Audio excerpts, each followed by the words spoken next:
যে কোনো দেশের আন্দোলন সে দেশের আভ্যন্তরীণ বিষয়ের মধ্যেই সীমাবদ্ধ থাকাটাই স্বাভাবিক। বিশেষত ছাত্রছাত্রীরা যখন কোনো আন্দোলনের নেতৃত্ব দেন, তখন সে আন্দোলন কখনোই দেশের আভ্যন্তরীণ সীমারেখাকে অতিক্রম করে না, আর অতিক্রম করবার কথাও নয়। কিন্তু বাংলাদেশের ছাত্র আন্দোলন আশ্চর্য রকমভাবে তার সীমানা অতিক্রম করে ভারতবর্ষ পর্যন্ত পৌঁছে গেছে। স্লোগানও উঠেছে, দিল্লি যাদের মামা বাড়ি, বাংলা ছাড়ো তাড়াতাড়ি, ইত্যাদি ইত্যাদি। না, তখনও পর্যন্ত আওয়ামী লীগের নেত্রী, বাংলাদেশের প্রধানমন্ত্রী শেখ হাসিনা বাংলাদেশেই ছিলেন। ছাত্রছাত্রীরা তাদের কোটার সংস্কার চেয়ে আন্দোলন করছেন। বাংলাদেশের সুপ্রিম কোর্টও সেই সংস্কারের পক্ষেই রায় দিয়েছেন। তারপরেও কেন ভারত বিদ্বেষের কথা? বাংলাদেশে এর আগেও গণ অভ্যুত্থান হয়েছে, তারপর দেশের শাসন ক্ষমতা চলে গেছে সামরিক শক্তির হাতে। 2024-এ বাংলাদেশের কর্মকাণ্ডে অবাক গোটা দুনিয়া। সুপ্রিম কোর্টের রায়ের পরেও থেমে থাকেনি হত্যালীলা, বিশেষত হিন্দু বৌদ্ধ সংখ্যালঘুদের নিধন, তার উপরে অকথ্য অত্যাচার, ঘরবাড়ি জমি পুকুর ইত্যাদি দখল। এমনকি এবার বাংলাদেশের শাসনভার চলে গেল অন্তর্বর্তী সরকারের হাতে।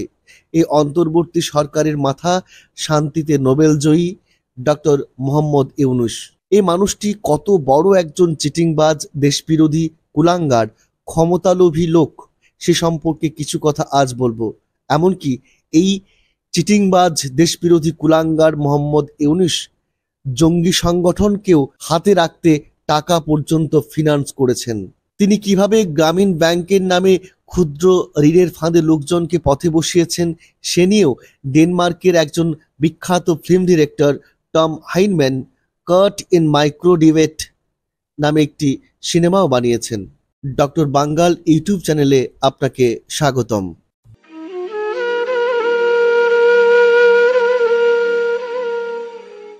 মোহাম্মদ ইউনূসের চিটিংবাজির নমুনা পাওয়া যায় তার ছোটবেলা থেকেই। চট্টগ্রামের বক্সিরহাটে তার বাবার ছিল ছোট্ট একটা সোনার দোকান। দোকানের উপরতলাতেই তারা থাকতেন। কিন্তু ইউনূসের বাবার রোজগার এতটাই কম ছিল যে ছেলে মেয়েদের পড়াশুনোর ব্যাপারে তিনি নজর দিতে পারতেন না। ছোটবেলা থেকেই ইউনূসের ছিল তীব্র বই পড়ার নেশা। অন্যের কাছ থেকে বই চেয়ে পড়তেন, কখনো বা বই চুরি করেও পড়তেন। সে সময় কলকাতা থেকে প্রকাশিত হতো ছোটদের পত্রিকা শুকতারা। পত্রিকাটি এখনো প্রকাশিত হয়। শুকতারা পড়ার তীব্র আকাঙ্ক্ষা ছিল বালক ইউনূসের, কিন্তু পত্রিকা কেনার পয়সা কোথায়? তিনি শুকতারা পড়ার উপায় খুঁজতে লাগলেন। সে সময় শুকতারাতে একটি প্রতিযোগিতা হতো। বিজয়ীদের নাম পরের সংখ্যায় প্রকাশ করা হতো। পুরস্কার হিসেবে বিজয়ীদের পত্রিকাটি বিনামূল্যে ডাক মাধ্যমে পাঠিয়ে দেওয়া হতো। শুকতারাতে এমনই একটি প্রতিযোগিতা হয়েছে। পুরস্কার বিজেতাদের নাম ঘোষণা করা হয়েছে। বালক ইউনূস দেরি না করে ওই পত্রিকার সম্পাদককে চিঠি লিখে জানালেন, আমাদের ভাড়া বাড়ি বদল হয়েছে, এখন নতুন এই ঠিকানায় যেন পত্রিকাটি পাঠানো হয়। চিঠিটি লিখেছিলেন এক পুরস্কার বিজেতার নামে, কিন্তু ঠিকানাটি ব্যবহার করেছিলেন নিজের।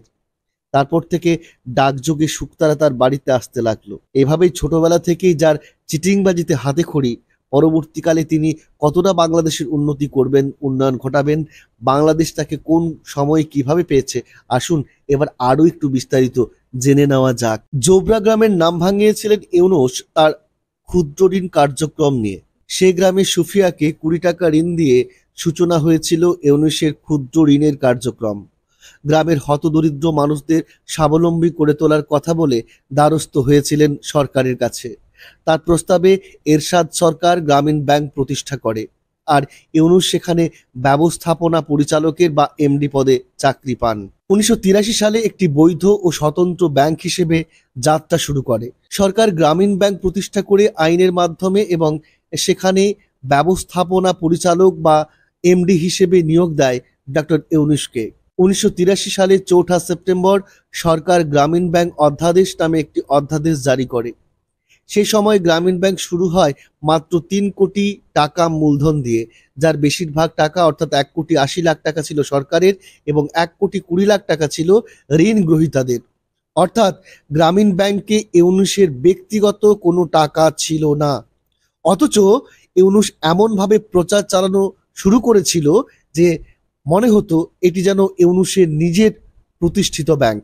সেই ব্যাংকে পুঁজি করে ইউনূসের যত অর্জন, কাগজে কলমে গ্রামীণ ব্যাংকের মালিক সরকারের এবং ঋণ গ্রহীতা জনগণ, কিন্তু অসাধারণ মেধায় রাষ্ট্র ও জনগণের অর্থ ইউনূস পুরে ফেললেন নিজের পকেটে। গ্রামীণ ব্যাংকের টাকায় ইউনূস গড়ে তুলেছেন নিজের নিয়ন্ত্রণের অধীন 52টি প্রতিষ্ঠান। আর গ্রামীণ ব্যাংক তথা সরকারের টাকা লুটে এদিক ওদিক করে তিনি এখন বিলিয়ন ডলারের মালিক বনে গেছেন। একটা প্রশ্ন প্রায় উঠতে দেখা যায়, কেন গ্রামীণ ব্যাংক থেকে ইউনূসের চাকরি গিয়েছিল? এ নিয়ে অনেক কথা বাজারে প্রচলিত আছে। আমরা আজ এ রহস্যের কাছে ফিরে যাই, চলুন। বাংলাদেশ ব্যাংকের নীতিমালা অনুসারে দেশের সকল ব্যাংকের এমডি পদে যারা নিয়োগ পাবেন তাদের বয়সসীমা যেন সর্বোচ্চ 60 বছর হয়। দেশের সব ব্যাংকের জন্য এই নিয়ম প্রযোজ্য। দীর্ঘদিন ধরে গ্রামীণ ব্যাংকের এমডি পদটি বিধি বহির্ভূতভাবে দখল করে রাখায় আদালত নির্দেশ দেন ইউনূসকে পদ থেকে অপসারণ করতে। আর এমন নির্দেশ পেয়ে ক্ষেপে উঠলেন ইউনূস। তাই বিধিমালা মোতাবেক ইউনূসকে 2011 সালে বয়সজনিত কারণে গ্রামীণ ব্যাংকের ব্যবস্থাপনা পরিচালক বা এমডির দায়িত্ব থেকে অবসরে পাঠানো হয়। নির্দিষ্ট সময়সীমার পরেও অতিরিক্ত 10 বছরের বেশি সময় বাংলাদেশ ব্যাংকের নীতিমালা বহির্ভূতভাবে তিনি পদ দখল করেছিলেন। এ নিয়ে আইনি প্রক্রিয়া, এমনকি বিদেশিদের শরণাপন্ন হয়েও শেষ পর্যন্ত জিততে পারেননি এই ইউনূস। তার হয়ে মামলা লড়েছিলেন ডক্টর কামালের মতো বিখ্যাত আইনজীবী। ইউনূস সেন্টারের দাবি, গ্রামীণ ব্যাংকে নাকি এমডি পদে থাকার মতো ইউনূস ছাড়া আর কোনো যোগ্য লোক নেই। অথচ প্রকৃত সত্য হচ্ছে, এমডি পদে থাকা নিষ্কণ্টক করতে গ্রামীণ ব্যাংকের বহু ডিএমডিকে হেনস্থা করে ব্যাংক থেকে বিদায় করা হয়েছে ইতিপূর্বে। আর এইসবই ঘটেছে ইউনূসের অঙ্গুলি হেলনে। যারা গ্রামীণ ব্যাংকের শুরু থেকে জড়িত ছিলেন, যাদের অক্লান্ত শ্রমে গ্রামীণ ব্যাংক প্রতিষ্ঠিত, এমডি হবার পরপরই কোনো না কোনো অভিযোগ এনে হেনস্থা করে তাদের বিদায় করে দিত এই ইউনূস। কারণ নিয়ম অনুযায়ী তারাই ব্যাংকের পরবর্তী এমডি পদের দাবিদার। এই কাজটি করত ব্যাংকের পরিচালনা পর্ষদ, যার পরিচালনা পর্ষদ নিজের ইচ্ছায় বানাতেন ইউনূস। পরিচালনা পর্ষদের লোকজন তার কথায় উঠত বসত। এরপর দেখুন ইউনূসের ব্যবসায়িক ধান্দা কিরকম। ব্যাংক প্রতিষ্ঠিত হওয়ার পর থেকেই দাতা গোষ্ঠীরা অনুদান ও ঋণ দেয় গ্রামীণ ব্যাংকে। অনুদানের অর্থ যদি রাষ্ট্র ও জনগণ পায় তাহলে ইউনূসের লাভ কি? তাই দাতাদের অনুদানের অর্থে গঠন করলেন সোশ্যাল ভেঞ্চার ক্যাপিটাল ফান্ড বা SVCF। 1992 সালে 7 অক্টোবর ওই ফান্ড থেকে আলাদা একটি প্রতিষ্ঠান গঠনের সিদ্ধান্ত নেওয়া হয়। 1994 সালে গ্রামীণ ফান্ড নামের একটি লিমিটেড কোম্পানি গঠন করা হয়। তাতে ওই ফান্ডের 49,70,00,000 টাকা স্থানান্তর করা হয়। গ্রামীণ ব্যাংক দেখিয়ে বিদেশ থেকে টাকা এনে তা সরিয়ে ফেলার চেষ্টা শুরু হয়েছিল অনেক আগে থেকেই। গ্রামীণ ব্যাংক সরকারি প্রতিষ্ঠান হলেও ইউনূস এর এমডি হিসেবে সব সিদ্ধান্ত একাই নিতেন। বোর্ড এমনভাবে গঠন করা হয়েছিল যাতে কেউ তার বিরুদ্ধে কথা না বলেন। ইউনূস সেই সুযোগ কাজে লাগান। 1993 সালের 19 ডিসেম্বর গ্রামীণ ব্যাংকের 34তম বোর্ড সভায় সিদ্ধান্ত হয় দাতা গোষ্ঠীর অনুদানের অর্থ ও ঋণ দিয়ে সোশ্যাল অ্যাডভান্সমেন্ট ফান্ড বা SAF গঠন করা হবে। কিন্তু দাতারা গ্রামীণ ব্যাংক থেকে এমনভাবে অর্থ সরিয়ে ফেলার ব্যাপারে আপত্তি জানায়। তারা সাফ জানিয়ে দেয় এইভাবে অর্থ স্থানান্তর করাটা জালিয়াতি। ধরা পড়ে বিভিন্ন কৌশল অবলম্বন করেন ইউনূস।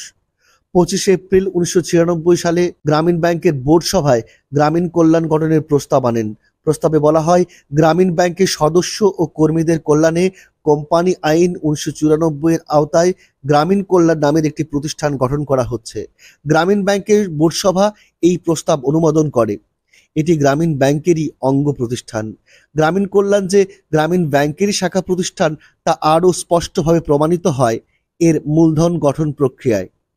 গ্রামীণ কল্যাণে গ্রামীণ ব্যাংকের সোশ্যাল অ্যাডভান্সমেন্ট ফান্ড বা SAF থেকে 69 কোটি টাকা প্রদান করা হয়।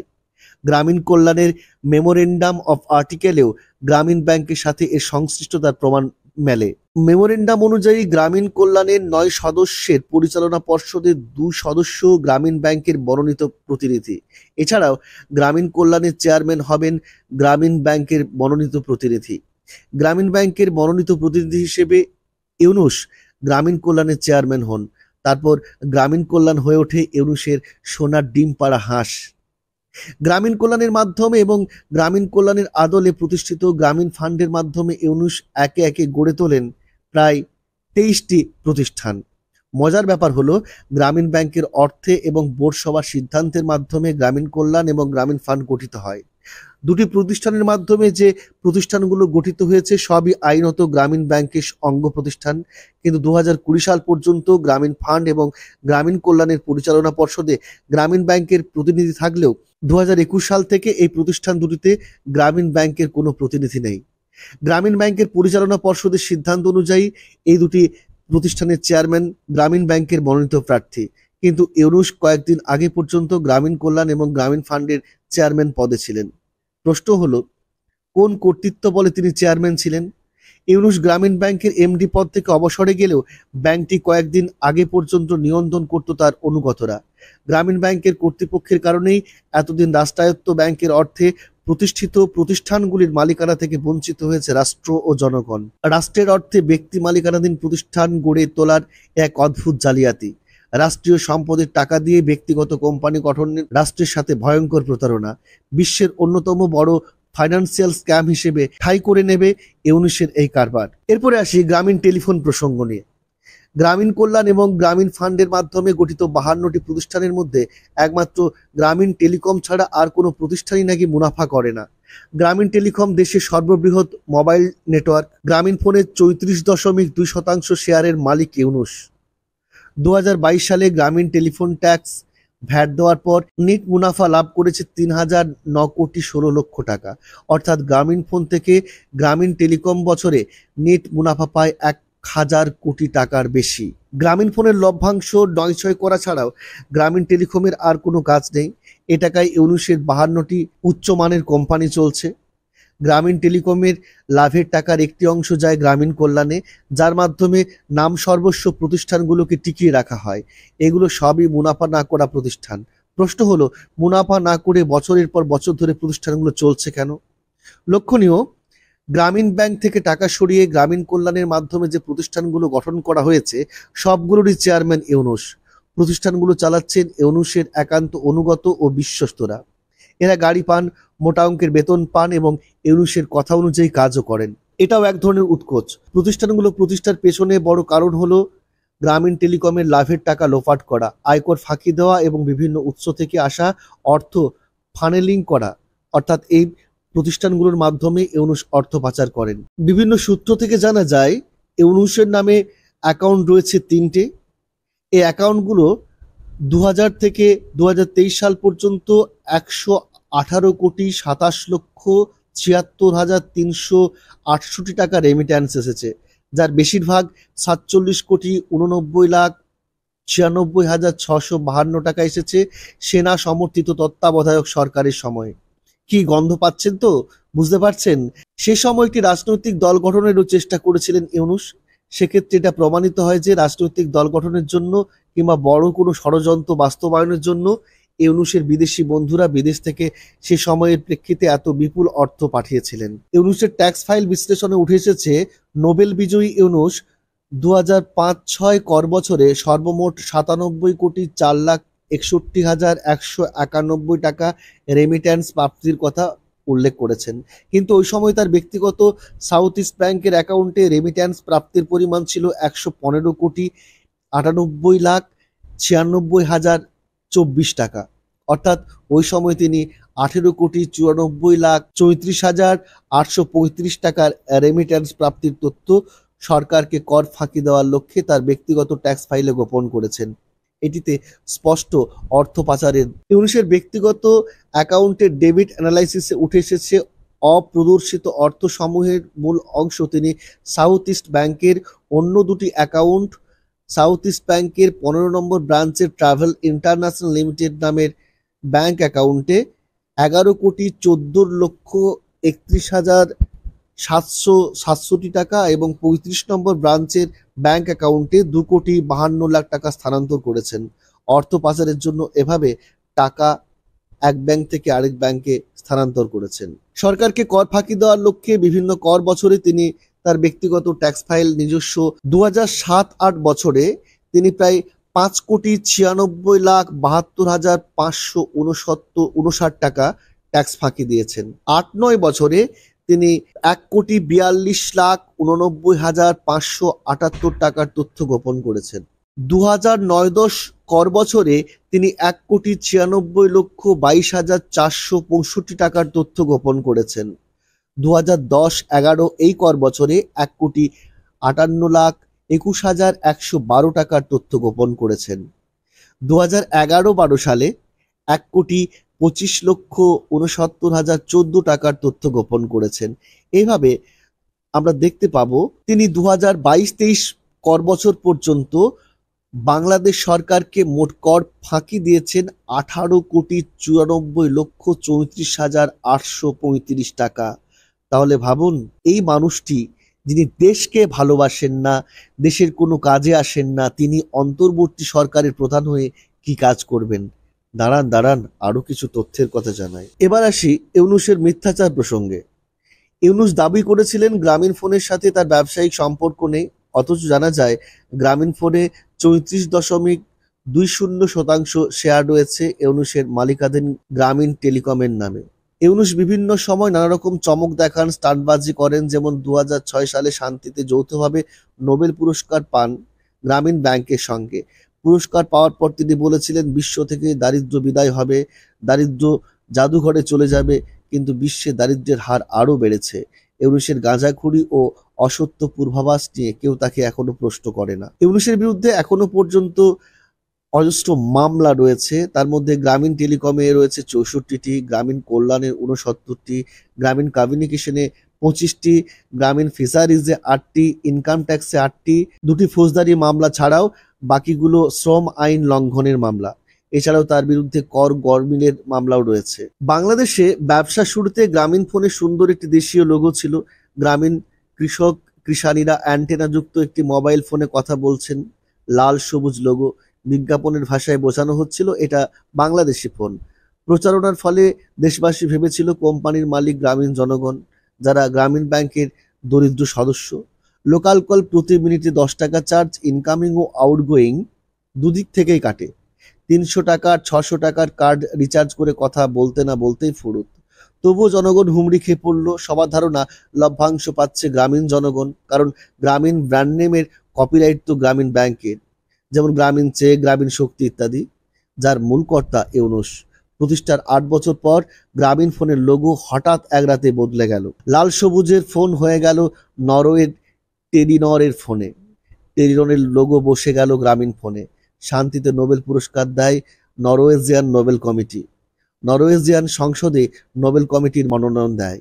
আবার গ্রামীণ ফোনের মালিকও টেলিনর।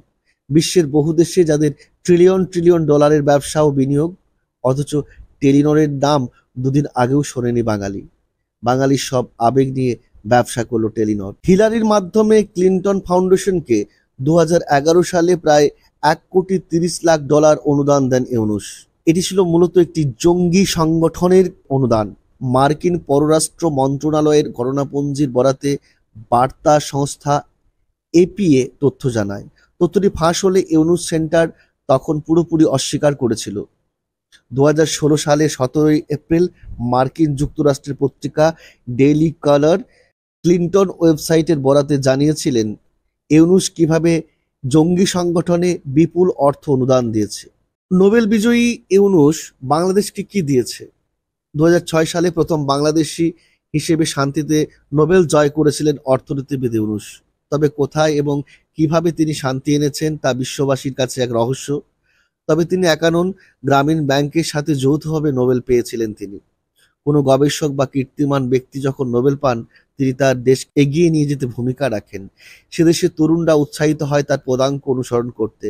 দেশের মানুষ উজ্জীবিত হয়, সমাজ ঋদ্ধ হয় তার দ্বারা। কিন্তু ইউনূসের দ্বারা বাংলাদেশ কি পেয়েছে? রবীন্দ্রনাথের পর ভারতের নোবেল বিজয়ী আরেক বাঙালি হলেন ডক্টর অমর্ত্য সেন, যিনি নোবেল জয়ের অর্থে প্রতীচী ফাউন্ডেশন করেছেন, যার মাধ্যমে অনেকেই অনেক ভালো কাজ করেছেন, গবেষণা হচ্ছে। বাংলাদেশের কোনো সংকটে ইউনূসকে পাওয়া যায় না। তিনি তরুণদের জন্য ভবিষ্যৎ পৃথিবী বিনির্মাণের দিক নির্দেশনা দেওয়ার চেয়ে এনিয়ে বিনিয়ে রাজনৈতিক ও সরকার বিরোধী বক্তব্য দেন। দেশি গণমাধ্যমে সাক্ষাৎকার দেন না। বাংলাদেশের সংকটের সময় তিনি নীরবতা পালন করেন। তবে তিনি এবং তার ইউনূস সেন্টারের পক্ষ থেকে বরং নাশকতাকারী ও দেশের মানুষের শান্তি বিনষ্টকারী দল বিএনপি জামায়াতের এজেন্ডা বাস্তবায়নের কথা বলেন। ইউনূস বাংলাদেশকে কি দিয়েছেন? হ্যাঁ, দিয়েছেন। তিনি যেভাবে অর্থ আত্মসাৎ করেছেন, ঠিক একইভাবে তার নেতৃত্বাধীন অন্তর্বর্তী সরকার বন্যাত্রাণের টাকা ঢুকিয়ে নিয়েছে নিজস্ব বা ব্যক্তিগত ব্যাংক অ্যাকাউন্টে। কি বুঝছেন দর্শক? এই লোকটি এই লোকটির মাধ্যমে আদৌ কি বাংলাদেশের উন্নয়ন সম্ভব? সত্যি কি দ্বিতীয়বার স্বাধীনতা এসেছে, নাকি বাংলাদেশ চলে গেছে এক অপশক্তির হাতে? আপনাদের সুচিন্তিত মতামত আমাদের কমেন্ট সেকশনে এসে জানান। প্রত্যেকে ভালো থাকুন, সুস্থ ও সুন্দর থাকুন।